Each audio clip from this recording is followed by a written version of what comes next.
All India Muslim personal law board ने वक्फ संशोधन अधिनियम के खिलाफ अपने सेव वक्फ कैंपेन के दूसरे चरण में 3 अक्टूबर को भारत बंद का आह्वान किया है। यह आह्वान सुप्रीम कोर्ट के 15 सितंबर के फैसले के बाद भी बरकरार है, जिसमें कोर्ट ने कानून के कुछ प्रावधानों पर आंशिक स्थगन लगाया, लेकिन पूरे अधिनियम को रद्द करने से इनकार कर दिया। मुस्लिम संगठनों का कहना है कि सुप्रीम कोर्ट के फैसले से सरकार की वक्फ की संपत्तियों पर कब्जा करने की मंशा नाकाम हो गई, लेकिन अभी भी इस कानून के अन्य पहलुओं पर मुस्लिम संगठनों ने आपत्ति जताई है। इसलिए कहा जा रहा है कि इन्हीं आपत्तियों के लिए बंद का आह्वान किया गया है।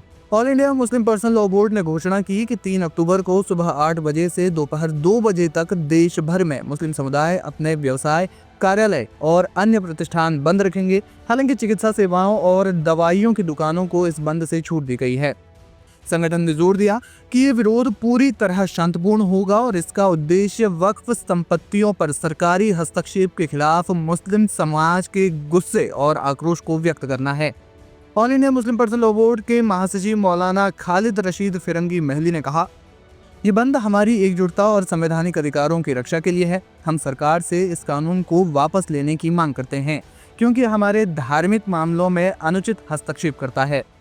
बोर्ड ने अपने अभियान को और तेज करने का फैसला किया है। इसके लिए बाकायदा पूरा रोड मैप जारी किया गया है। 3 अक्टूबर को भारत बंद रखा गया है, जो सुबह 8 बजे से दोपहर 2 बजे तक चलेगा। इसके अलावा जानकारी है कि जंतर मंतर पर शांतिपूर्ण प्रदर्शन भी किया जाएगा। जाहिर है कि प्रेस कॉन्फ्रेंस भी होगी और इस मुद्दे पर गंभीर चर्चाएं भी आयोजित की जाएंगी।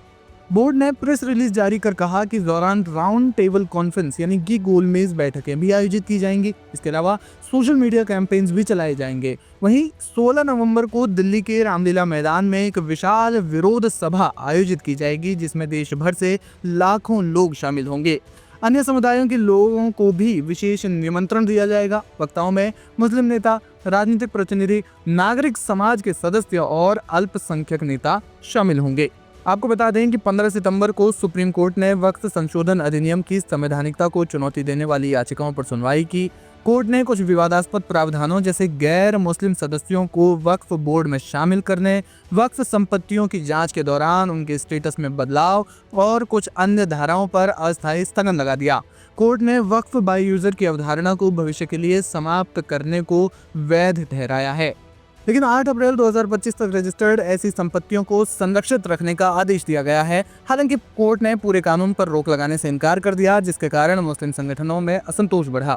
वक्फ संशोधन अधिनियम 2025 को अप्रैल 2025 में संसद ने पारित किया था। इसके बाद देश भर में इसे लेकर जोरदार प्रदर्शन हुए। लगभग सभी मुस्लिम संगठनों ने इस पर आक्रोश व्यक्त किया। देश के तमाम इलाकों में बड़ी संख्या में वक्फ संशोधन बिल के खिलाफ आवाज उठाई गई।